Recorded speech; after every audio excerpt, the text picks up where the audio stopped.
course, I'm going to talk about the Euros. Of course, I'm going to talk about the Euros. I'm a football fanatic, so I'll be talking about that later on. Well, not even later on, within the next 5-10 minutes, I'll be talking about that. And then later on, I'll also be talking about TAs and support stuff. Let me bring in support stuff as well into that, because I sent out a little tweet and it went a little bit more. I'm not going to use that word viral, but do you know what? It went a little bit viral. By my standards, let me be real about this, by my standards. I'm not in the kind of Tom Rogers category of viral tweets that get thousands of likes and all that kind of nonsense. But it got a lot of response about whether TAs and support staff are given the same respect as teachers. That was what I asked, and it got a lot of interesting responses. So I'll be delving into that as well.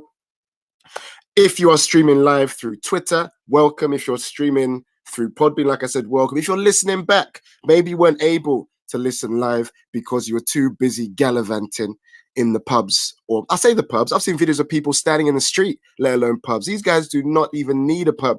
They just need ground. That's all they need. They just need a space. I've seen a whole bunch of people. Oh, I thought I changed my. Do you know what, Sobia? I literally changed the message. Maybe it's because I wasn't live. Maybe that's why I've changed the message. In that settings cog, and I changed it to a Teachers Talk Radio message, and I thought yeah, thank you, Tom. I thought I did this. Cheers. Tom Hopkins Burke is there to put me at ease as always. But no, I'm pretty sure I did change his message, because I was listening to Graham Collins' show yesterday. Shout out to Graham. Yesterday? Wow, I'm rusty. I was listening to Graham Collins' show just now before mine. Shout out to Graham, and then I was also listening to Sobia's show in the morning. Shout out to Sobia, and she was using an automated message that basically said, "Hello, welcome to Sobia's Stellar Sunday." And I was like, "What is this?" I was like, "What is this?" Because all this time I've been putting in manual messages. I've been typing them out in a little Word document on a second screen, and then Control C, Control Ving them into the chat.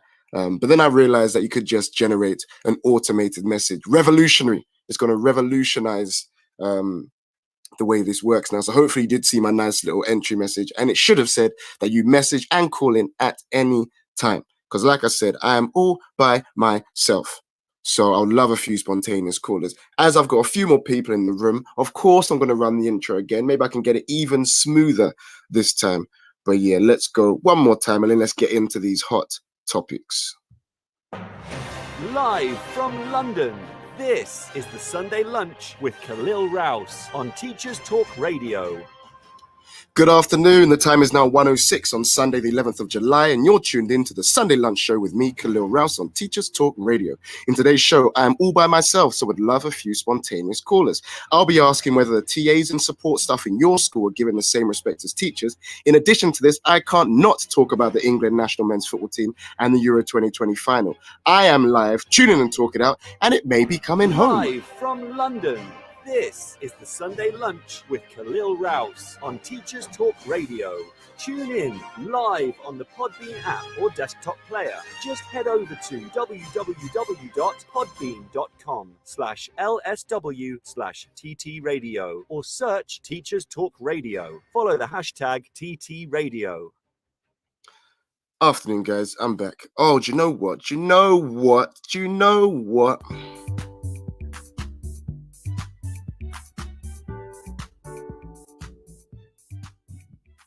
Oh, I've missed that little bounce. That's me skanking in my seat.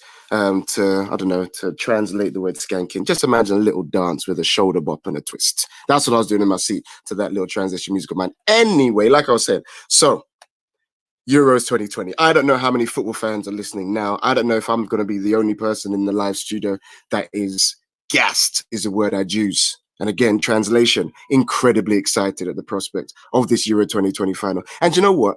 Let me not even lie. Of course I support England, born here. It's the national football team of the country in which I was born. So I do, of course, support them. I've just seen someone saying Italy. Let me be non-biased. Yes, of course, Italy also playing. Someone is already calling in. What is this? This is sensational. Hello, are you there? Or was it just a butt dial? Hello? Maybe it was about doubt. Either way, someone, Daru112, feel free to call in again. I feel like there are people that just enter the studio and just call in trigger happy. And I love that. They have no idea what they're calling into. And it just makes my day when they call in and just wait for me to explain what's going on. If you listened to my show 2 weeks ago, when I had those two, like 6-year-olds that called in and then just basically just took the chance to publicize their own podcast. I loved that. And they ended up talking to, there was 3 adults and 2 6-year-olds on a podcast. It was strange, very, very strange. Either way, like I was saying, I, of course, support the England national team. But at the same time, I'm not one of those guys. I don't know about you lot, but like, I'm not, if we win, I'll be happy, but I think I'll be over it by Monday. If we lose, I actually don't think I'll be that, like, I won't be that bothered, if I'm honest. I don't treat the England football team like I treat Arsenal, for example. Arsenal's my club. The England national team, yes, I will celebrate when we score, celebrate if we win. I'm not going to go out and have a big one if we win. I'm not that kind of person. And also, if we lose, I don't think it'll bother me too much. It'll be a shame because I think they've done very, very well. But it would be a shame if they lose. Any score predictions, please. I'm not talking genuine score predictions, because put it on the live stage. I'll read out your score prediction. Maybe you can get some. Well, there would only be like, I don't know what prize could ever get. No prize, but just let me know what your predictions are for the game later. Genuine predictions. What do you think the result will be between England and Italy at Wembley? That is big. At Wembley. Just feels a bit unfair, doesn't it? When you've got the team that's in the final being able to play in their home nation. I know it can happen by chance, and obviously it was never planned. It was never done deliberately. Wembley was always going to be the stage for the final, but England getting there just seems a little bit unfair. Either way, let me know your score predictions. Me personally, some people asking me, I think my partner was asking me today, do I actually think they'll win? And genuinely, I think they can. Well, of course they can. They're in the final, but the team is good enough. There's enough inverted commas strength and depth, as they like to say, with the England team. There's enough talent in there to cause Italy a whole host of problems. So I do think they'll win. I think it'll go to extra time, personally, and then win it in extra time. I will just love. There's a whole bunch going on Twitter about this England, about everything England related, as you can imagine.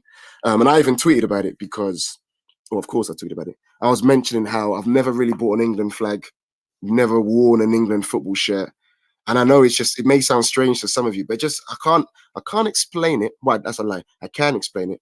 Just the England flag genuinely can make me feel a little bit uncomfortable. I think I remember seeing these tweets a while ago, where there was like some sort of road in the England, I imagine, where every single house had a big old England flag flying from the window. And genuinely, it made me feel uncomfortable. And I think, of course, it's got a lot to do with my own ethnicity. And of course, it comes down to not what the England flag by default represents, but there are certain groups that I know fly that flag and have certain views on certain types of people, and I can't ignore that. And I think that's ingrained in me. I don't know if anyone feels the same. I don't know if there's anyone listening who feels the same. Maybe it's just me, or maybe you can't relate. I don't know, but I've got no shame and no issue with admitting that seeing a whole bunch of England flags it definitely used to make me feel uncomfortable. I'm obviously older now, but I've never bought an England flag, never bought an England shirt, but I did tweet that I would go full regalia today, and that tweet was a lie. that tweet was a lie. But yeah, all the best to the England team. I do hope they win. I've been supporting them throughout the whole thing. I find it hilarious that there are people already out in the pubs and the roads drinking, whatever else they're doing. If you're listening back because you're one of those people, I full respect you. I couldn't do it. I can't imagine just getting on it at whatever time. What was it, 11 a.m., 10 a.m.? Because the chance of you remembering the match by 8 p.m. is very, very slim. Very, very slim. But full credit to you if you are out and about already, celebrating, gallivanting, do all those kind of things. I know there's a lot of people making comparisons to the England fans' antics and Notting Hill Carnival, and maybe not the most kind of relevant comparisons in terms of like music and stuff and rhythm, but when you look at that, there was a picture. What was that picture where you saw a whole bunch of people on the bus in maybe Leicester Square, Oxford Circus? I don't know where it was. You saw all those people climbing the bus. It did remind me of Notting Hill Carnival. I don't know how many people that are listening have been to Notting Hill Carnival, just maybe seen images of Notting Hill Carnival, but the amount of people ram-packed on the roads, just celebrating, just with freedom freedom, pure elation reminded me of Sweet Sweet Notting Hill Carnival. But at the moment, all we've got is Sweet Sweet Caroline. And that song is doing the rounds, as it always does. And listen, I'll sing along. I'll go into my Cockney accent, and I'll sing Sweet Caroline with the rest of them, especially if we win. Because I just find it so funny. England fans are something else. England fans are actually something else, man. Welcome. I've got so many people entering the studio. I see some familiar names. Mal, welcome, one of our fellow hosts. There's a whole bunch of random letters. I don't know who you are, but welcome. As a welcome message would have said, feel free to message and call in anytime. I'm currently rambling on about England and the Euros because it's the most relevant thing at the moment. It's the hot topic. And I'm going to start moving on to the ties that this kind of national men's team, and I'm going to keep stressing national men's team because I've noticed on Twitter there has been a justifiable retort from people saying stuff like, oh, this is the first time that the England team has reached a major final or some other stuff. And people are saying, hold on, the women's team did it in recent history. I don't know when the year was. Someone enlightened me, but I do believe and know that the England women's team have been much more successful on the big stage than the England men's team. But in the spirit of patriarchy, as you can imagine, we own people by default just call it the England team and say that it's the first time the England team have reached a final in X amount of years, 55, whatever it is. But anyway, let me know. Come on, what question I was asking now?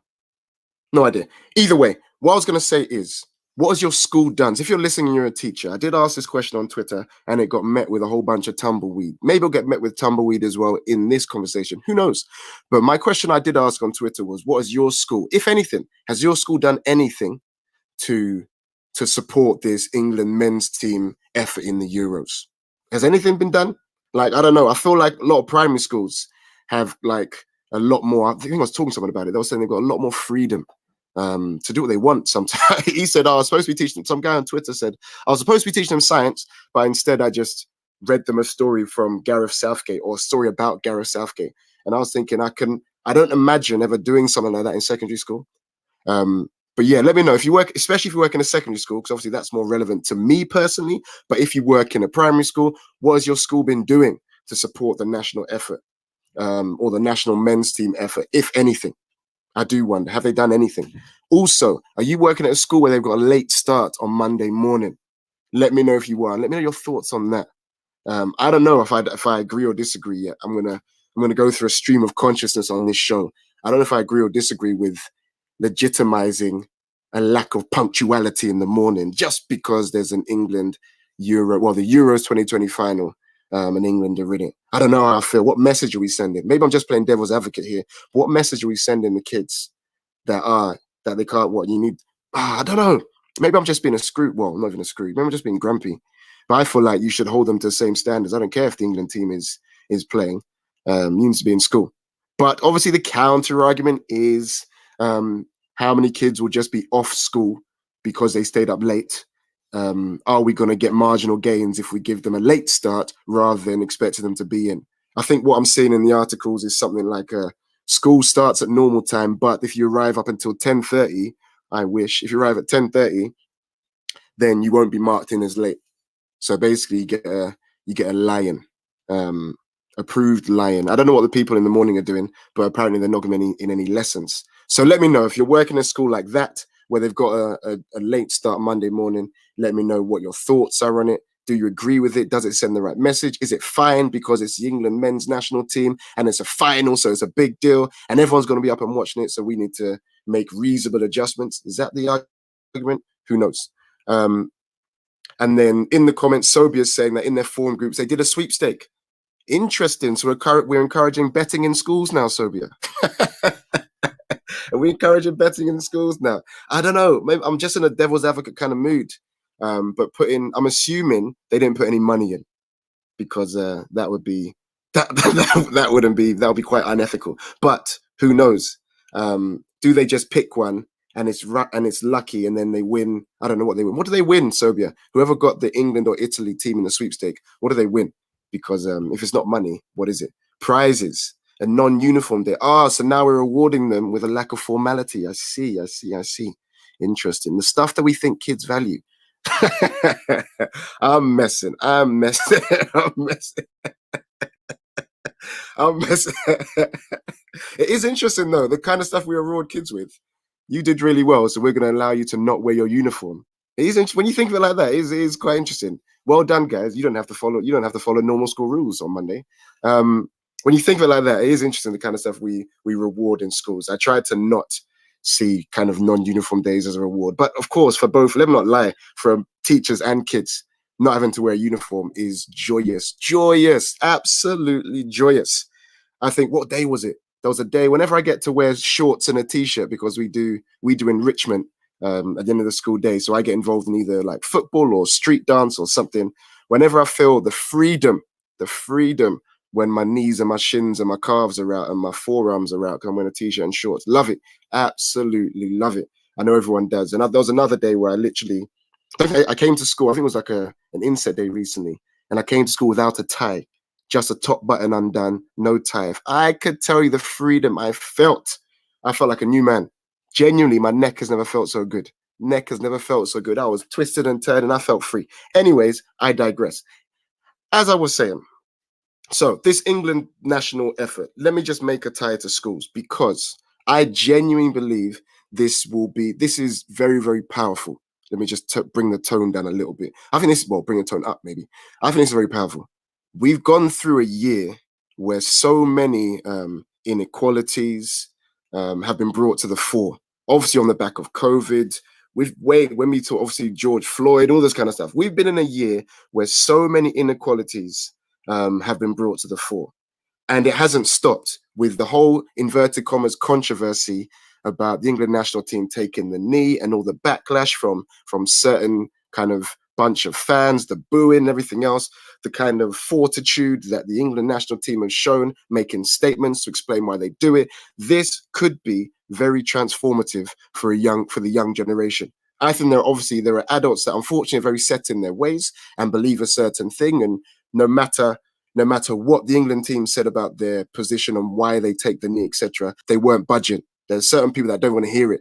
They said it's not just about, it's not like we're doing it in unity with the Black Lives Matter movement specifically. We are doing it as a statement to show that we are anti-racist in general. That's basically what they were saying. I paraphrase. Correct me if I'm wrong.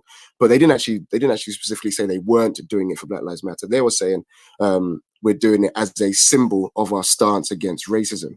And then even people reading that still came back saying, nope, not having it. You're doing it to side with BLM and so on and so forth. Either way, what it's doing for this young generation of kids is bringing so many issues to the fore. And I think it's inspirational for them to see their heroes, whether they're black, white, Asian, whatever, when they see their heroes in the national team taking a stand against inequalities and injustice. And I think that's huge. Yeah, and I think the power that this kind of tournament has had this year, I hope has, I don't know, brought about a lot of conversations in schools. Let me know, have you been having a lot of conversations with your young people about issues like racism or LGBTQ plus? Because in that England-Germany game, you had Harry Kane wearing the rainbow armband, just like Neuer did. Because I know in Germany, well, I say I know, I predict and assume that in Germany there are issues and tensions and preconceptions and whatever else you want to call it to do with LGBTQ plus rights in Germany, I believe. But again, correct me if I'm wrong. I'm not the font of all knowledge. This is my assumptions. But then the kind of unity that they showed, that's so powerful for young people to see their heroes standing up for what the general populace thinks is right.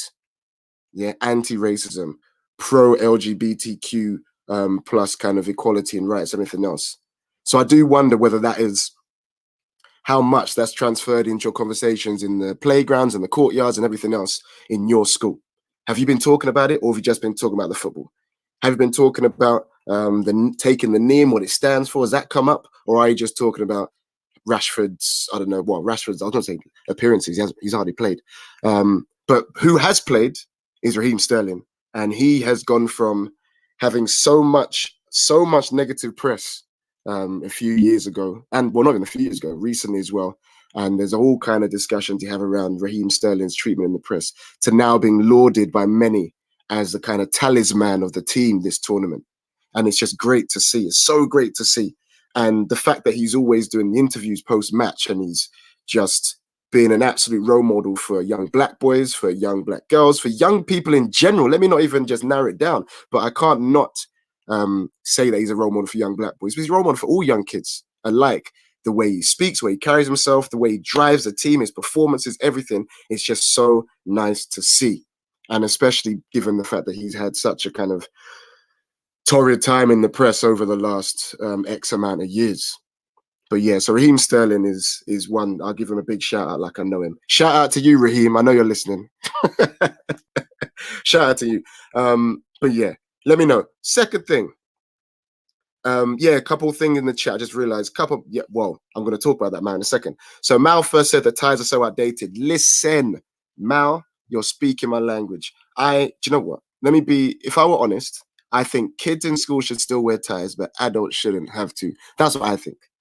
I don't know why I think kids should wear ties. I've just been conditioned to think it looks smart. But I don't know. Why do we have them? What do? They do look smart. But I'm not going to go on a tangent about ties. But I personally would love to be able to teach with my top button undone and collar flapping in the wind. I would love that. Then we've got someone saying that. Well, I say someone. I know exactly who that person is. Saying that I think Sterling's a man of the tournament for England. Agreed. I agree with you 100%. I hope that he has as great a performance this in the final as he has done for his previous games. I hope he scores a winner, because I've heard that if Raheem Sterling scores a winner, racism will end. That's what I've heard. Listen, it's only a rumor. It's a rumor. I've heard that if Raheem Sterling scores a winner, then racism in the UK will end. I've heard it. So let's fingers crossed, guys. Fingers crossed. Anyways, I digress. And then Mal's also said that Raheem Sterling is a role model for adults. And I agree. Listen, he is. Listen, I don't know how old he is. I think he's 28, maybe. But the way he's carrying himself in the face of such adversity, obviously he's got, his life isn't the most taxing at the moment. Pun not intended. He gets a lot of money, probably gets a lot of tax. What I mean is, his life at the moment is obviously very, very, he's in a fortunate position with millions and millions in the bank, but he's a role model for adults in the way he's carried himself in the face of adversity from the press. Definitely. He carries himself with maturity. He's carried himself with dignity, and he's never kind of like just lowered his bar, lowered his standards, and given into the kind of goading that he does receive on social media. I would hate to see, and what the kind of stuff he gets sent on direct messages and everything else, and we have to put up with on a daily basis from ignorant people who just can't seem to let him be. But he's a massive role model for adults and young people and everyone alike. Shout out to you, Raheem Sterling, for the second. Do you know what, Raheem Sterling? You deserve an audio effect. We're gonna go for the big.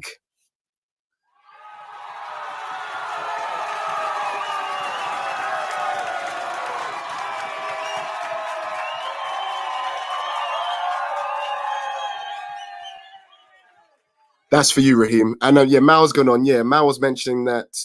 His mum was a cleaner and he struggled for food. And Raheem was put out a statement about just what he's come from and the struggles he's had to overcome, and obviously how football was his ticket out, and how he's then. It's crazy how you can imagine. It makes no sense to me. Someone coming from such a kind of disadvantaged background who then has a whatever, either if you believe in God, a God-given talent, or maybe it's a skill that he honed when he was younger, etc., to a point where he's now one of the world's best footballers, who's then he's not chosen to be paid this much.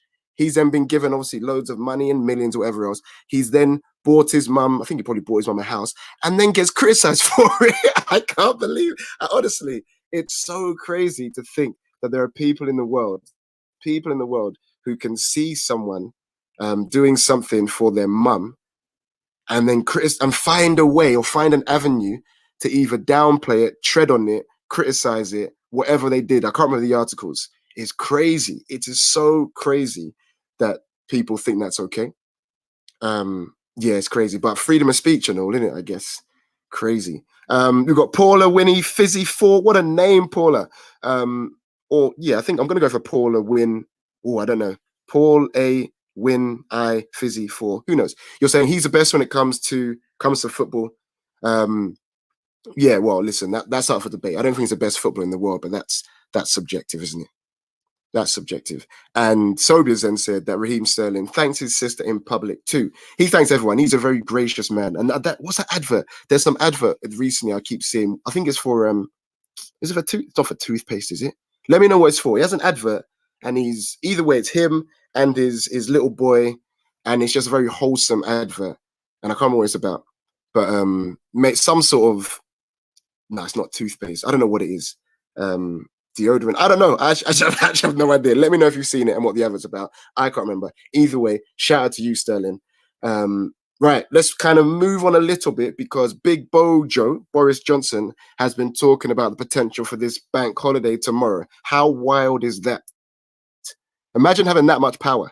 Imagine having that much power to then say, you know what, guys? At 11 o'clock at night or 10:30 at night, when we found out whether England have been successful or not, I have the power to mean that to let that you guys don't have to go to work tomorrow. That is crazy. I've seen a lot of people criticizing the whole idea of it because everyone has plans for work on Monday and everything else.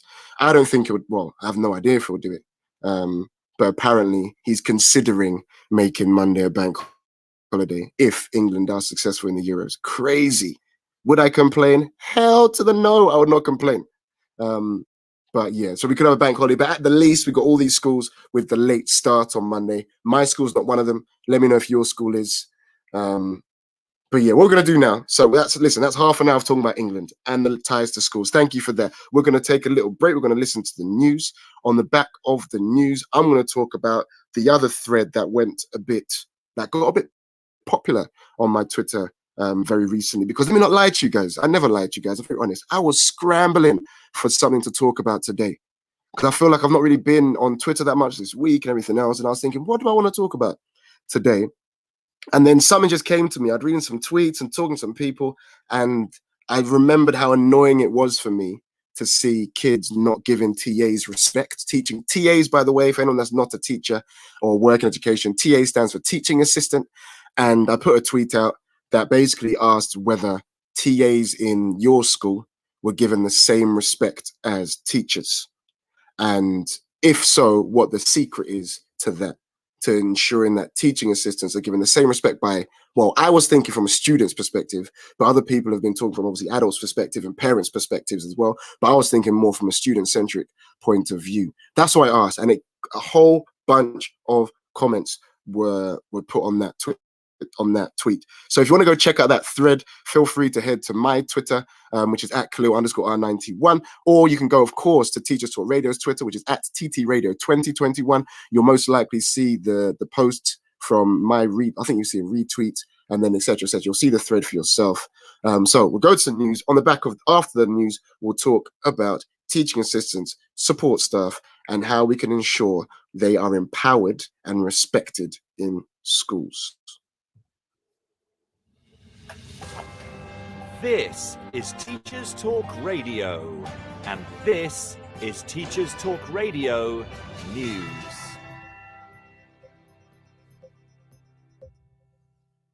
This is your latest Teacher Talk Radio News with Gail Glenn.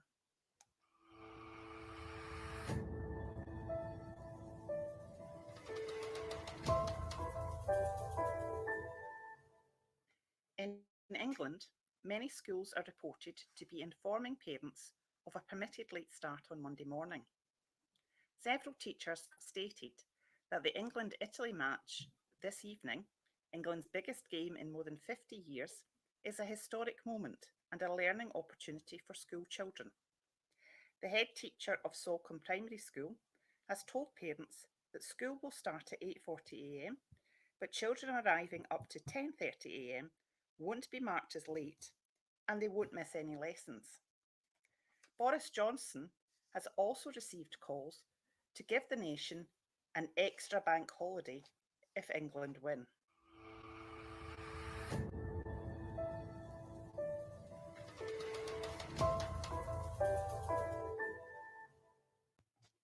The government in England has launched a campaign called Rediscover Summer, which aims to encourage families to get out and about following the pandemic. Suggested activities are visiting a museum, discovering a national cycling network trail, trying a new sport, and visiting the places which inspired your favourite book. Children and Families Minister Vicky Ford said, Rediscover Summer will provide families with some fantastic opportunities to get back to the activities they may have missed out on over the past year. Our summer home activities list will offer up more free ideas and options for children to stay active and have fun. And our expanded holiday activities and food programme will also help families access opportunities both indoors and outdoors. The campaign aims to show that no matter where you live, there is something for everyone.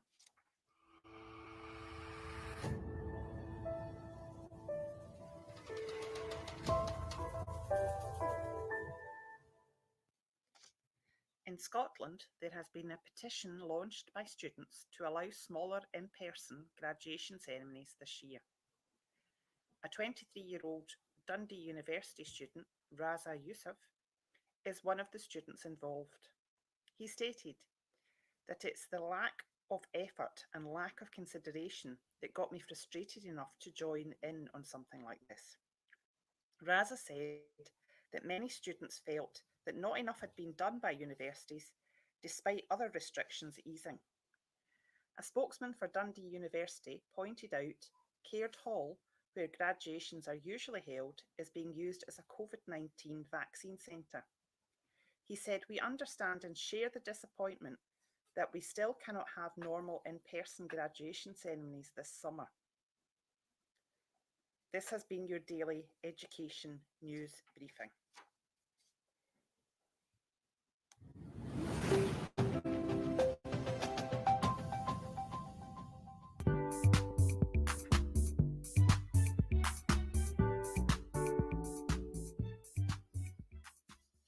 Hello, and welcome back. This is the Sunday Lunch Show with me, Kalil Rouse, on Teachers Talk Radio.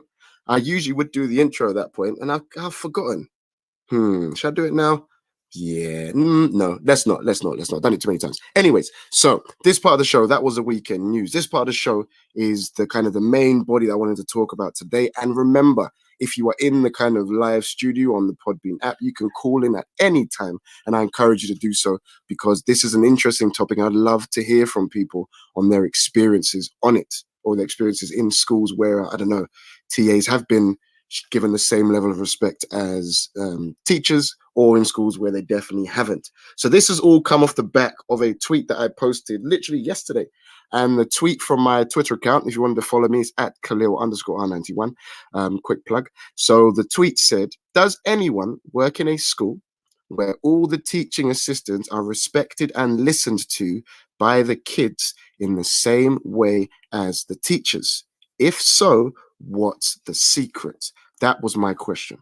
So I ask you guys in the studio the exact same thing. Do you work in a school where all the teaching assistants, and into that bracket, I'll include the support staff as well, basically people that work in the canteen or your site staff, etc.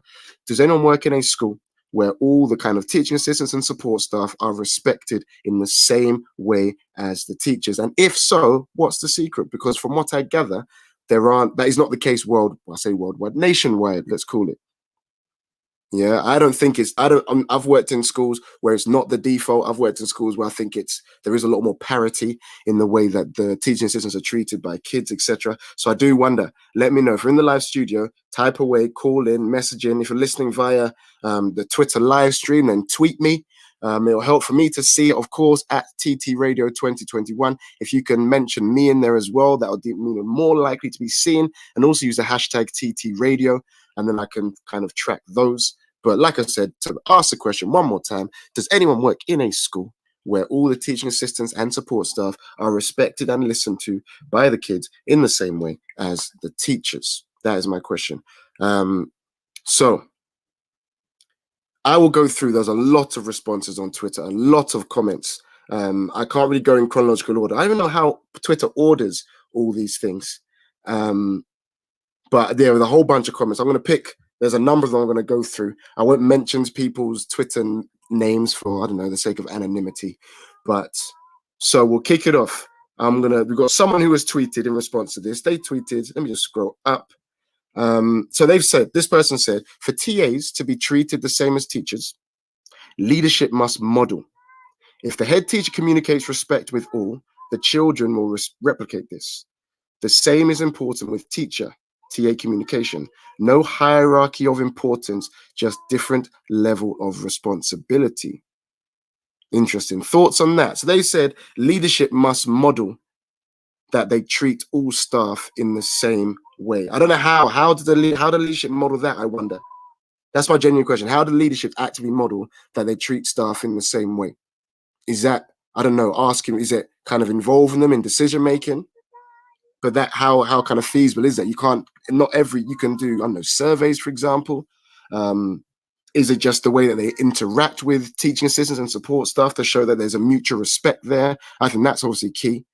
So I think he's saying here, the head teacher needs to communicate respect with all, and the children will replicate that.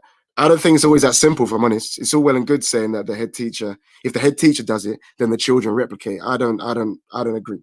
I don't think it's that simple personally, that just because the head teacher does it, children automatically replicate it. Nah, I don't know what school you're working in, not me, boy. It takes more than just a head teacher. It needs to filter down. I agree that obviously you have to lead from the top, but then of course it needs to filter down. Teachers need to do it. This idea of a hierarchy came up a lot in the comments. And I can't remember what the tweet was, but someone tweeted something like, do you know when you have all those posters around school of teachers and their positions in school, and it's one of the things I don't really think about consciously, but now I've realized, and I'm kind of like, I'm starting to really understand it or think about it more. You have those hierarchical representations of the teachers. So you'd have your head teacher at the top, then you've got your deputy, then you've got your assistant heads underneath, and then you've got your, I don't know, your middle leaders. So you've got your heads of year pastoral staff, then you've got your kind of heads of department, and then it goes, again, inverted commas, goes down, and then you've got your kind of non-TLR holding teachers, and then it inverted commas goes down again, and then you've got your kind of support staff, your teaching assistants, and so on and so forth. And I've never really thought about it, but that alone, if that's all around your school, there would be some sort of, that does communicate something to the kids, that there is a hierarchy, and kids know there's a hierarchy, but it makes it so plain that this person's, and in the kids speak, this person's really important. If you get in trouble with this person, it's really, really bad. And then these people, yeah, really important as well, maybe not as important as a head teacher, and then down and down and down. Then at the bottom or towards the bottom, you've got your support staff, your site staff, your teaching assistants, and so on and so forth. So if you structure your display boards like that, should you really be surprised that there are some kids that don't treat the teaching assistants and support staff with the same level of respect? I don't know. Yeah, I don't know. So there are, I think someone tweeted, maybe when I scroll down all the different tweets, I think someone tweeted something like they actually they group their images in the kind of, I don't know how they group it. They group it in a way that's not hierarchical. They say this is your team of, who knows. I'll find the tweet hopefully at some point in the show. But they say something like they don't use a hierarchical representation of teachers. Instead, they group another way. I'll try and find it. Thank you, Sobi, for sharing the show. And if you are enjoying the show and you think other people would benefit from listening, then feel free to share it. There's a little button at the bottom of the app. It's like a little box with an arrow, and you can share that show to your loved ones, your friends, your strangers on Twitter, whoever, on your WhatsApp, your Snapchats, your TikToks, whatever you guys use these days. Let me not get started on TikTok. I feel out of the loop on TikTok. That's the only app that makes me feel old. TikTok makes me feel old. Either way, I digress. So, again, so that was one of the tweets. And we got some other tweets where, so someone's responded. So remember, the question was, do you work at a school where TAs are respected in the same way? This person said, yes, absolutely, with an exclamation mark. Our TAs are as well respected as our teachers by the chin. I'm assuming they mean children, but they've shortened it because they're cool to CHN. In our school, the expectation that you respect everybody isn't negotiable. We have staff who would back each other should an incident occur where this wasn't the case. A united front is the way forward. Interesting. So the expectation that you respect everyone is not negotiable. And it brings me to something else. I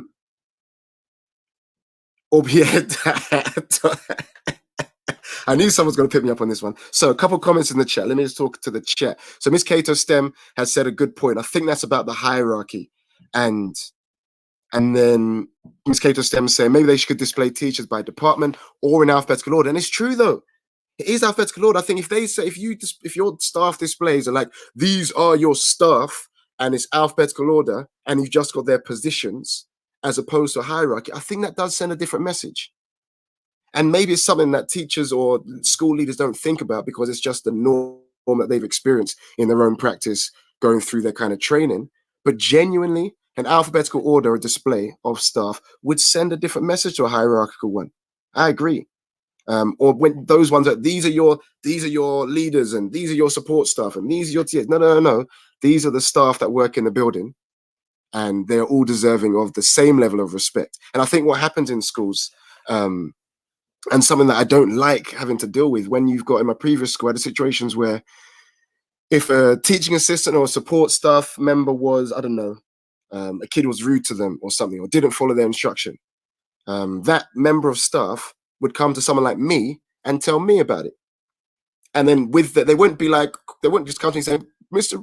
Oh, I was about to use my surname. Then I stopped myself from using my surname, being like, oh, I don't want people to know my surname. But then my blooming name is there in the whole title of the show. So either way, people come to me and go, Mr. Rouse, so-and-so was rude to me or didn't listen to me. And I tell you now, without like not being any harsh or anything, in the back of my mind, I always think, okay, well, go deal with it then. You go deal with it. If you haven't got the time to deal with it, then I can maybe cover you or whatever else, and you can go pick this up and hold that kid to account. Because in my opinion, and maybe I'm people don't agree. In my opinion, if you're any member of staff, the moment you go to someone else and say so and so was rude, can you have a word? I don't know. I get why you do it because you want me to support, or you want your kind of leader to support you. I get that, but at the same time, aren't you devaluing your position as well? I don't know. Let me know if I'm going too far in this, but I just feel like if you come to me or to a senior member of staff or head of year or form tutor and say so-and-so didn't follow my instruction, first of all, I'm thinking, okay, well, did you sanction them in the process? Did you deal with it? Did you challenge it? Did you pull them up on it? Or did you just walk away and let it happen and come to me or come to a senior member of staff or whatever? I do wonder, because I think the moment you do something like that, the kid then sees that you're like their, I don't know, their superior who's coming to deal with it. And I know that does happen because you can be sent to the principal's office or sent to the head of year's office. I get that. I get it. But at the same time, if it's a one-on-one thing and you've asked kids to do something, they've not followed your instruction or you think they've been rude, pull them up on it. If you're a member of staff in school, you have the power to pull them up on it. I expect you to. I would want you to. A kid would probably expect you to as well. And the moment you don't, they think, oh, right, so I can get away with a little bit with this member of staff. Maybe they're not all the same, inverted commas, in terms of stature and so on and so forth.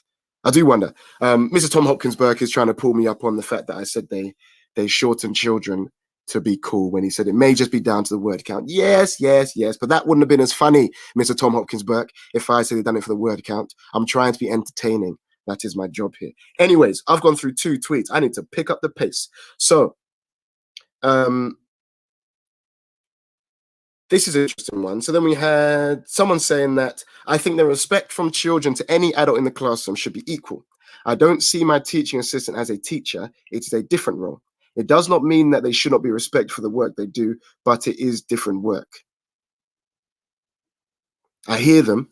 TAs do different work. But then I've seen tweets from some people that were saying that their TAs take small groups off and they teach and they cover and they this and they that. And I'm thinking, wow, I don't think I've worked in a school where teaching assistants cover lessons. Let me know if you have. Like, I'm talking fully cover a lesson from start to finish. The teaching assistant will cover the lesson. Let me know if that's happened in your school. But I think just doing that, it elevates their status in front of the kids, doesn't it? If they're always seen as the kind of supporting actor in the classroom and never given the center stage, if they're always an understudy, for example, never given center stage, then we're not going to empower them. But they do perform a different role, and the role that TAs do perform is invaluable. I've worked in so many schools and taught so many classes where if it weren't for the teaching assistant being in that classroom, the whole class would not work as well for whatever reason, numerous reasons. It could be, of course, that there's a particular child that they know inside out because they have their particular needs and the TA is excellent with them. But also just having another body in the room allows the kind of subject specialists to potentially work with the kids that need more support, and the TA can go and work with the kids that maybe need less support. They are invaluable, and unfortunately, they don't get the salaries to reflect it. But that's a separate issue. A lot of messages, I believe, in the chat, or maybe it's just people joining. Who knows? So we've got, they are a mix of people joining and some messages. If you're joining, welcome. This is Teachers Talk Radio. This is the Sunday show. You're listening to Kalil Rouse. We're currently talking about teaching assistants and whether they're given the same level of respect by children in schools. And if they are, what's the secret to that? How do we bring that about? Ms. Cato STEM is saying, I think TAs need to feel empowered to handle poor behavior and teachers need to support them in feeling able to do so. But if the response is usually that the kids don't listen, they'll feel demotivated on the next occasion. Yeah, do you know what? TA empowerment, and I was talking to a colleague of mine today about this, and I tweeted about it as well. Someone is actually calling in. 1 second. Let's see if it's a butt dial or a real call. Sorry, this person can't join, but may call in later. Okay, cool. So I was talking to someone about this, and I'm saying, right, it does take a certain amount of confidence to deal with poor behavior. You first have to believe and trust that, first of all, the kid's going to listen to you. And second, well, it's not even listen to you, stand still while you're speaking, and then follow your instruction. It takes a lot of confidence. And me as a I'd call myself experienced practitioner, I have that confidence. And because I exude that confidence, it's just, I consider it to be a given that I'll tell a kid to do something, either they'll do it or know that not doing it will lead to certain consequences. But because I've been trained or had the experience of dealing with so many situations, I have that confidence. It's not the same for teaching assistants. Teaching assistants often, in my experience, again, correct me if you're in a different experience, they come in to work in schools and they're thrusted obviously into the classrooms or whatever else, and they're not given the same opportunities to hone these behavior management skills. They don't have to often teach whole groups of 30, or they're often not left, or maybe they are. This is my experience. I want to know about other people's experience. I'd love for someone to just call in and maybe disagree with me or agree with me or give me their own experiences. But I think that there are some schools out there that don't dedicate enough time to training their support staff and to actually deal with poor behavior. So I'm not just talking about TAs, I'm talking about maybe your site staff, your canteen staff, whoever. Does your school dedicate time to teach them the tricks of the trade that we have kind of learned over the years? Because there are certain things you should and shouldn't say if you want to bring about a certain result from a kid. Yeah, that I know from my experience, like one of the best ways to manage behavior is to tell them what I want them to do, and then tell them what will happen if they don't do it, and allow them to make the choice. It's that simple. But it seems simple to me because I've been experienced in it, especially because I work in pastoral. But that approach is not second nature to support staff. So who's teaching them that? Who's teaching them? No one's teaching them. So what do we expect? Like, we're putting them into a certain, not a battle, we're putting into an area where they're not fully skilled to deal with what's going to come up. So I'm not surprised some TAs and teaching assistants don't feel empowered to deal with it, because when some schools are not training them to feel empowered to do so. There's something missing. I just feel like something's missing. I do feel sorry for TA. You're a grown adult giving instruction to a kid, and you're having a kid not listen to you and respect you. That must take a toll on them, and they're going to feel downbeat. And then it turns into a cycle or a self-fulfilling prophecy where they feel like they're not respected, so therefore don't act with the confidence of someone that is to be respected. And then it just becomes a cycle and a cycle and a cycle. That's my view. Let me know if you disagree, agree, comment, call in, everything. I've been talking non-stop for 50 minutes. Crazy. I remember Mal saying something. I don't know if Mal's still in the chat, but I remember she said something like, I think she's talking about myself and Graham about how we can just kind of talk and talk and talk. And it's, I think it's a skill. Or is it a curse? It's a gift and a curse. It's a gift and a curse, being able to ramble on, talking to myself on, obviously I've got some comments in the chat, but being able to talk to myself for so long. Talking of comments, let's see what we've got here. And then we're going to hear from a few of our sponsors. So Miss Cato STEM, so Miss Cato STEM, I think she was going on saying it's easier to go straight to a teacher. And then Sobia's saying every adult in a classroom should be respected and that no TAs cover lessons. I think it'd be very powerful to let TAs cover lessons. Obviously, listen, I'm talking about a TA, but no, why not? We get so many cover supervisors external cover supervisors that kids do not know, and they come in and cover full lessons. And then obviously it's a capacity issue and everything else. But if you have the capacity, why not empower the TA and allow them to cover it? Maybe there's something legal that I'm missing here. I don't know. Maybe I'm missing something in terms of legality. But there is something missing. I feel like we do them a disservice in some schools.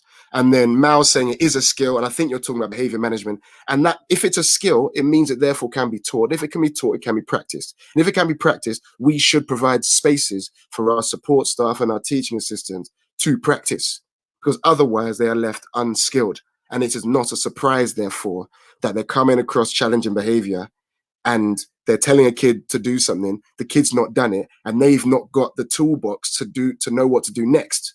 So instead, they just kind of, I don't know what they do. They maybe even go to a teacher and tell them this happened, or they just kind of leave it, or they do something, inverted commas, unprofessional in response.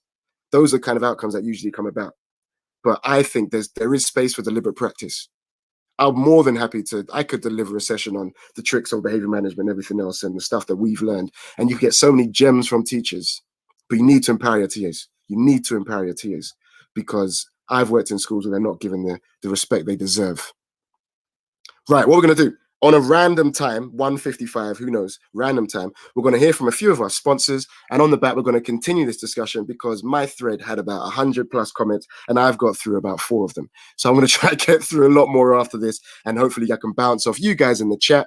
And I don't know if people are tweeting me on Twitter. If you're sharing the show, thank you. I can see my notifications on Twitter going up. So thank you very much for all of that. But for now, let's hear from our sponsors.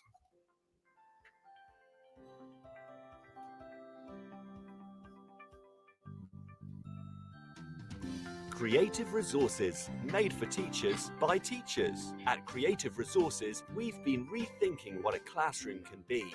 We've created a huge range of more than 2,500 original and exciting resources that span across more than 15 different subject areas. Whether you're looking for primary or secondary level resources, careers options, PSHE, arts, or humanities, Creative Resources have the resources for you. We offer full curriculum packages and unique challenging escape rooms themed on topics such as Shakespeare, Tudors, and fractions. We have quizzes, task cards, Tarsier puzzles, and lots more. Better still, more than 100 resources can be accessed for free. Just visit our website, www.CRE8TIVEresources.com. You can get 10% off any order you make on our website by using the discount code TTRadio. Creative Resources, made for teachers by teachers. Every teacher loves stationery, right? Imagine getting a selection of fun, beautiful, and unique stationery items designed and selected especially for teachers, delivered through your door every month. You need to check out teacherslovestationery.club.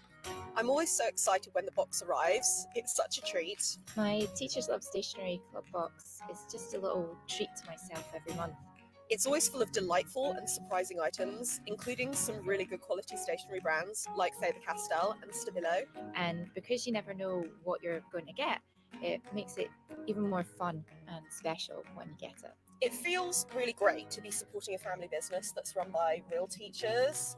I can't help feeling like they just know what I'm going to enjoy using stationery-wise better than I do myself. Visit teacherslovestationery.club and enter the code TTRadio when you buy your first stationery box to save £2 today. teacherslovestationery.club. Live from London, this is the Sunday Lunch with Kalil Rouse on Teachers Talk Radio. Hello, hello, hello. It is now 1:57 on Sunday, the 11th of July, and you're tuned into the Sunday Lunch Show with Kalil Rouse on Teachers Talk Radio. So far in the show, I've been talking about the fact that it may actually be coming home. So if you missed that, listen back. But now we're going to continue talking about TAs and other support staff and whether they're given the same respect as teachers. What's the secret? What's it like? Let me know. Live from London, This is the Sunday Lunch with Kalil Rouse on Teachers Talk Radio. Tune in live on the Podbean app or desktop player. Just head over to www.podbean.com/LSW/TT Radio or search Teachers Talk Radio. Follow the hashtag TT Radio. Howdy, howdy, howdy. If you've just tuned in, thank you very much for joining me. If you've been here since the start, thank you. You are a trooper. If you've dipped in and out, thank you as always. This is a Sunday Lunch Show with Kalil Rouse on Teachers Talk Radio. That was a very radio voice. I don't speak like that. That's a very this was a Sunday Lunch with Kalil Rouse on Teachers Talk Radio.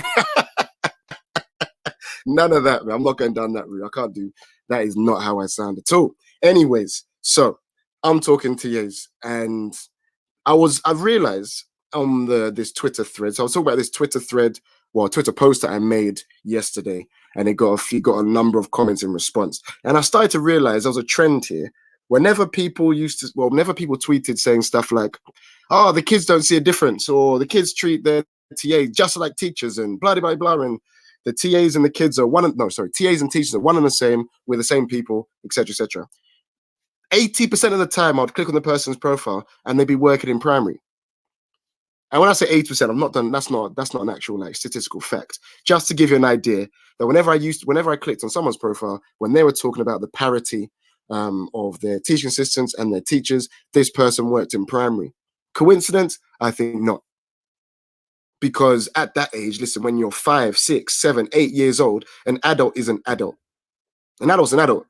So it doesn't make a difference. Like you're gonna listen to someone who's an adult when you're 7, 8. You're not as perceptive as when you get a little bit older and a little bit wiser, and you start to realize the nuances of adult interactions, and you start to become a lot more perceptive of hierarchy in a sense. You don't really know that in primary school. So I had so many primary school teachers telling me that there's no issue in their schools, and that's great to hear. But there weren't as many secondary school people giving me the same positive response.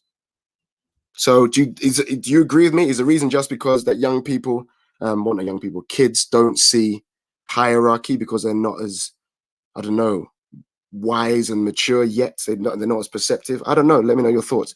But yeah, so let's keep going through. So then, a couple other tweets that let me just scroll through some. Someone is saying, on that note, someone said, "Our school is amazing unless guy knew," don't know what that means, "who teaching assistants were, they would never know the difference." But that's a primary school person. Someone saying, so we've got someone saying that our behavior policy is the same across the board and is applied consistently by all staff. Behavior for learning is clear in our golden rules, which all staff have a copy of on their lanyard. I don't think our children see a difference in teachers and TAs. How do you get golden rules on a lanyard? I'm assuming these golden rules, I don't know much about the school, but either the writing is very small, or there's not much information on there, or the lanyard is huge. I don't know, but the fact you'd be able to fit rules on a lanyard is very impressive, because who's reading that? But yeah, so I think the consistency of the behavior policy being applied is big. Like I was saying earlier, I think if the teaching assistant or support staff has been disrespected or the instructions haven't been followed, do they have the confidence to then say, right, that's whatever you guys call it in your school, a negative mark for you, Jarrell or Johnny, I don't know, or Kyra or Claire, I don't know names. So are they saying, do they have the confidence to then say, right, that is a negative mark for you? Or do they have the confidence to say, oh, do you know what? Now you're going to play. Well, I know not every staff is empowered. That's not every teacher is empowered to give end of school detentions, but some are. Are they able to say, right, no, for that you're going to be in a lunchtime detention or an after school detention?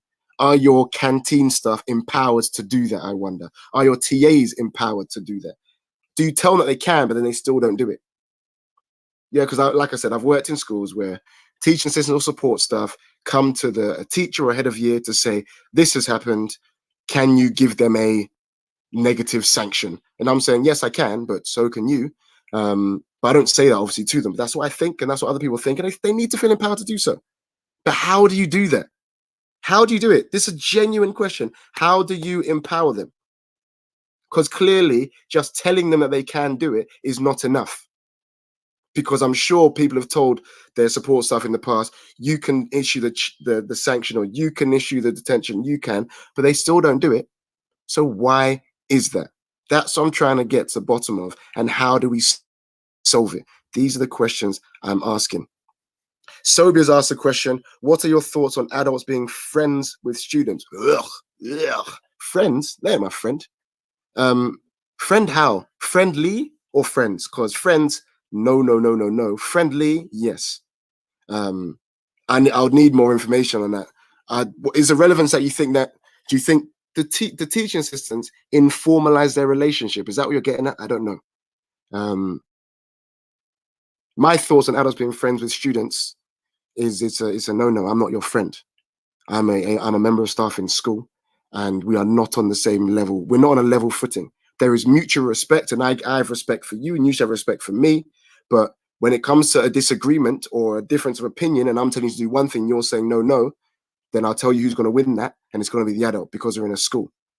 Yeah, friends is a no, but friendly, definitely. I think we should all be friendly with kids. We should model the kind of interactions we want them to grow up demonstrating in their working life or their kind of adolescent life, etc. I think teachers should be friendly. Even, in any situation, whether it's outside, before school, after school, cracking jokes, talking about hobbies and interests and the more kind of less serious aspects of life, 100%. But friends, no, not for me. Right, then we got some other tweets where someone's saying, in their school, all people or all staff are referred to as staff or adults rather than being given a different title. Interesting. So I'm assuming they don't have titles at all. I'm asking them like they're in the conversation. They're not in the conversation, it's a random person on Twitter. I wonder if they're not given any titles at all, or just not any public titles, like on their lanyards or something, or on their doors. Is it just staff member? I don't know. I do wonder.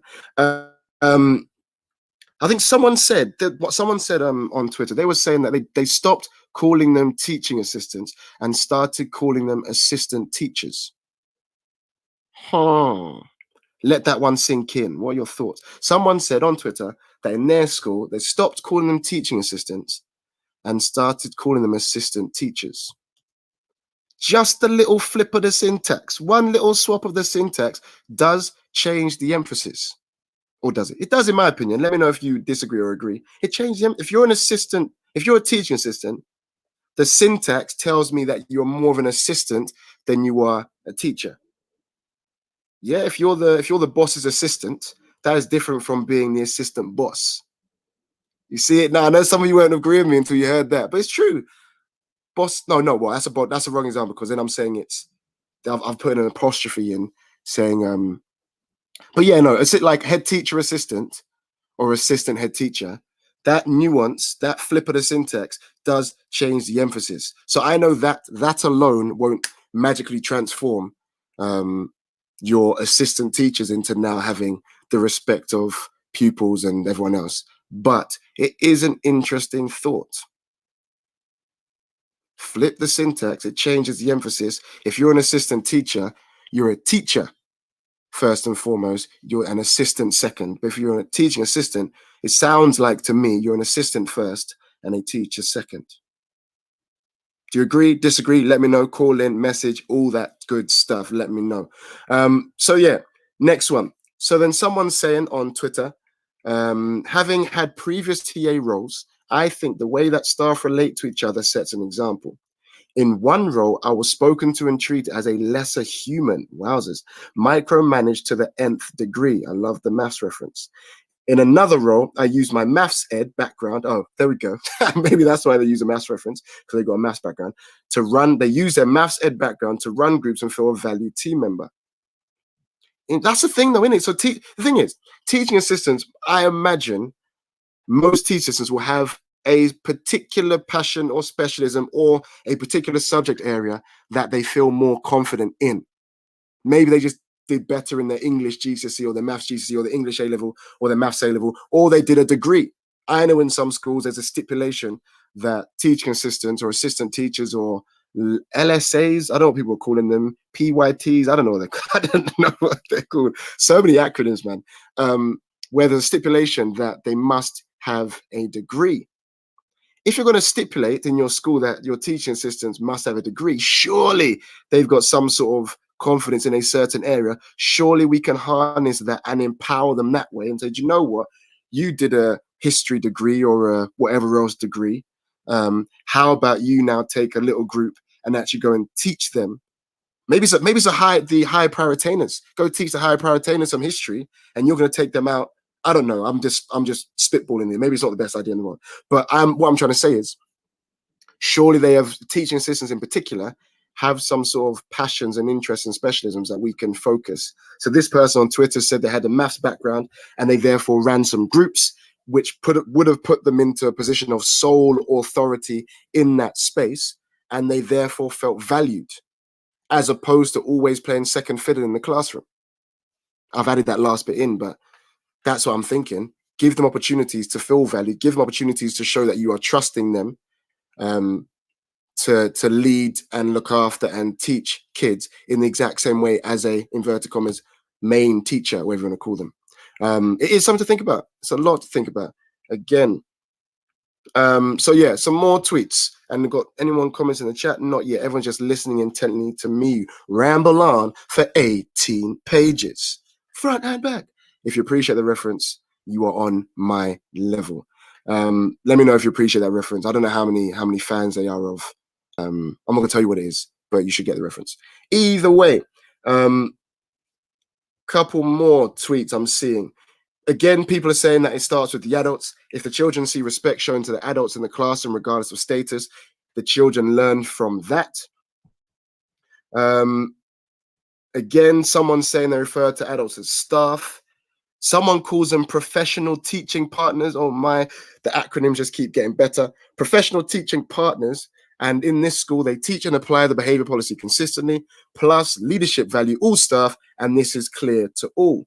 Professional teaching partners. Does a title make a difference? Maybe it does. Maybe it does. If you say, go and work with Mr. So-and-so, he's my professional. This is Mr. So-and-so, he's my professional teaching partner. That elevates them. It does, as opposed to this is Mr. So-and-so and he's a teaching assistant, or she's a teaching assistant, or whatever else. I think titles do make a difference, but obviously you can get lost in the acronyms and everything else. But professional teaching partners, never heard of it, new to me. But yes. Yeah, so Sobia's making an interesting point. She says that I think it's important for adults to work together. TAs should be used in planning and within lessons. However, it does depend on the TA as well. This is an interesting one. So when it comes to planning and prep, how often do you how often are you given time and or make the time to involve TAs in your planning? Because you know what? Genuinely, if you went through your plan for a lesson with a non-subject specialist, I'm sure they'd notice things that you wouldn't pick up.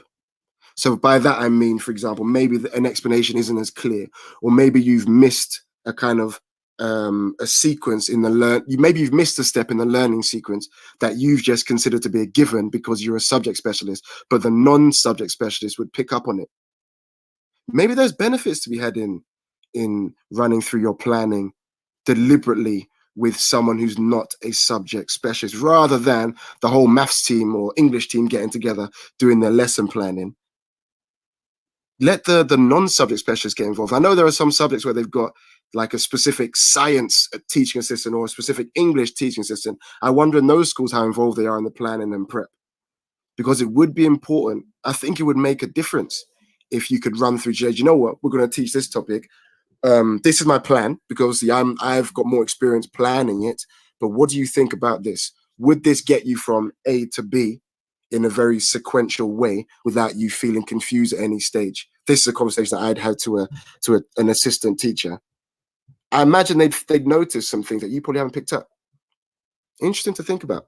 And then, yeah, Sobia's saying quality commitment is also important. For example, she had one TA who wouldn't work beyond 3 p.m. Fair enough, it's their prerogative, I guess. And she's saying it's understandable due to paying conditions, but only to a certain extent. Pay. We know as teachers that based on how valuable or invaluable TAs are to the running of a school, they are underpaid. If they were paid more, would they feel more empowered? If the TA were earning, I don't know, the 20,000s and the 30,000s and everything else, would they automatically then value themselves more? Because people do attach, and that's the problem with this world, people attach value to someone's salary. There is an intrinsic value that people interpret from someone's salary. So if you're paid less, people automatically think you are less valued. So do we, and it sounds like a simple solution, do we just pay teaching assistants more? Because some of them, I know especially in special needs schools and everything else, TAs are invaluable. If they left the school and didn't turn up, the school would crumble. So we should pay them more. But this is the same. Listen, this is the microcosm of society at large. This is a microcosm of a society where public sector workers aren't paid enough based on how valuable our teachers aren't paid enough based on the value they contribute to society. Nurses, doctors, all that kind of stuff. This is a microcosm of that, surely, where people on the ground getting their knees dirty. I don't know about that, but getting in the kind of the nitty gritty on the ground, the foot soldiers aren't paid enough because they don't get they're just not valued enough in their salaries. But that's a microcosm of society. But if we pay TAs more, would they therefore respect themselves more, empower them, be more self-empowered because they look at their bank balance and realize they're valued by the school? I ask the questions. You answer them, guys. We've only got about, I say 15 minutes. Depends how this conversation goes. I've been talking about this for a while. I may end the show slightly early because I don't want to just drag it on if I feel like we've got to a kind of natural end. But let me know your thoughts, as always. What is the solution here? Couple more tweets. Yeah, so then Amanda, who's actually one of our kind of, she works as well with Teachers Talk Radio. She's saying that she likes to think that that's the case where she works. So TAs being respected equally. If a teaching assistant is covering a class, as they often do, in the main, children's behavior is the same as if it were the class teacher. We don't make a point of referring to titles, more just the adults in your class. So Amanda's saying that teaching assistants often cover classes. That alone is empowering, isn't it? It is empowering. Again, so someone's saying here, again, I think this is a year 6 teacher saying they feel as though some teaching assistants will use class teachers as a threat. No go. That is a no go. Red alert. Red alert. If there's a red alert sign, let me see. Is there a red alert? I'm going to take a gamble here, guys. There's something called a beep. It doesn't sound promising. I'm going to go for it. Red alert, guys.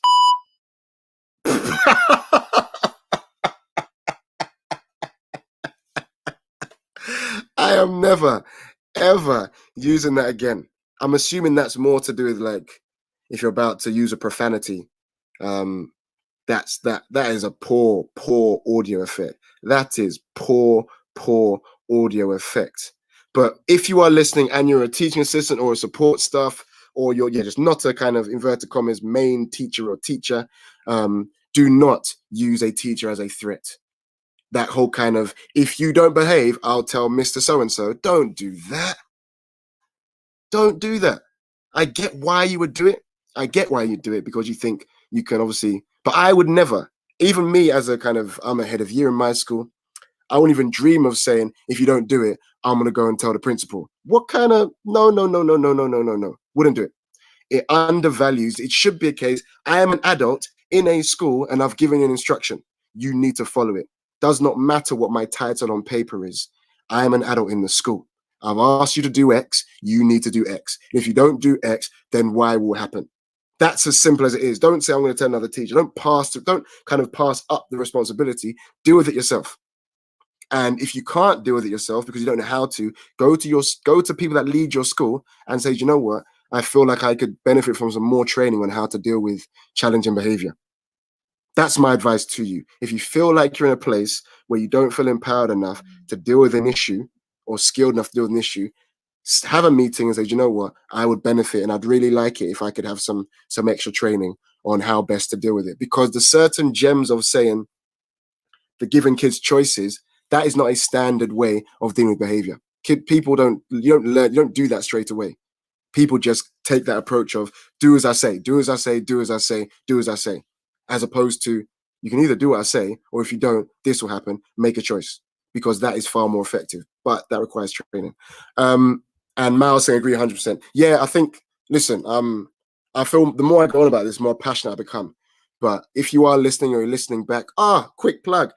If you only tuned in late and you're wondering, oh, this guy sounds quite interesting, this guy sounds like he knows what he's talking about, or you just want to listen to more Teachers Talk Radio, because we've got a whole host of shows on Teachers Talk Radio, you can head to www.ttradio.org and then /listen back. You can listen back to all of our shows. We have so many hosts, so many wonderful shows. Mal CPD, who's in the chat, is one of our wonderful hosts. She hosts a breakfast show. There are so many, there are too many to name. If you want to find out more, head to www.ttradio.org.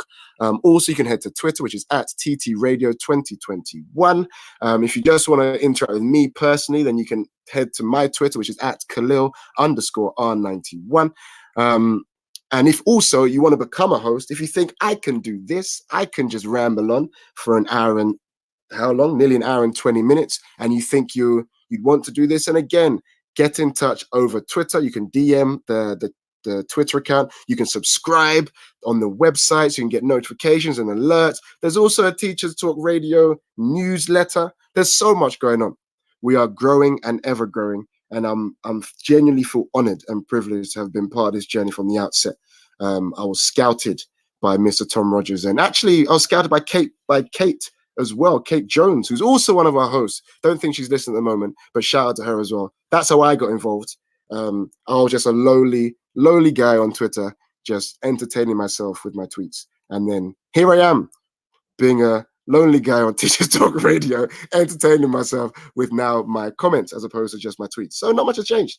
But yeah, so listen, I'm going to probably leave it there because I don't want to ramble on for 18 pages front and back. But I thank you everyone for contributing. If you've enjoyed the show or shared the show, thank you very much. Thank you, Mal, for putting things in the chat. I hope you guys have enjoyed it. If you're listening back on the listen back, thank you very much. I get the impression that a lot more people download and listen back than listen live. It's potentially coming home. Wherever you're listening to the game later, come on, England. I think we've got it in the bag. I think it's going to go to extra time, but I think we'll nick it. Yeah, I'm going to end the show there. Thank you very much, guys, for tuning in. I have been Kalil Rouse. Mal, I don't think up until this stage I have said it is coming home. I'm very a kind of it may be or I think it may be kind of person, because I don't be that person that's saying it is coming home and then it doesn't, and I feel like a numpty. So I'm always a kind of it may actually be coming home, guys. Or is it already home because the final's been held in Wembley? Who knows? Believe. Positive thoughts. Right, guys, I've rambled on enough. Thank you very much. I'm signing out. Obviously, the quick close. Listen to the end. You may get a nice Marvel-themed comment by the end, or not. Depends what mood I'm in. But thank you very much for listening in. You've been listening to Teachers Talk Radio. Tune in live and listen back at ttradio.org. We look forward to hearing from you next time on Teachers Talk Radio.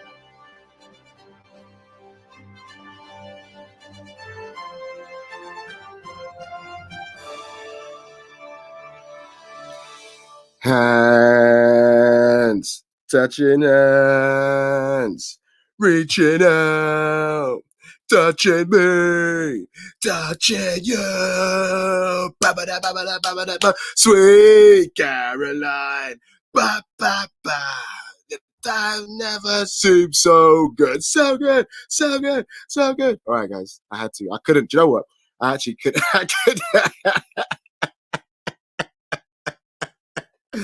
Oh man, who gave me an unfiltered platform? I cannot believe I'm allowed to do this stuff. This is crazy. All the best, guys. It's been a pleasure. Bye-bye.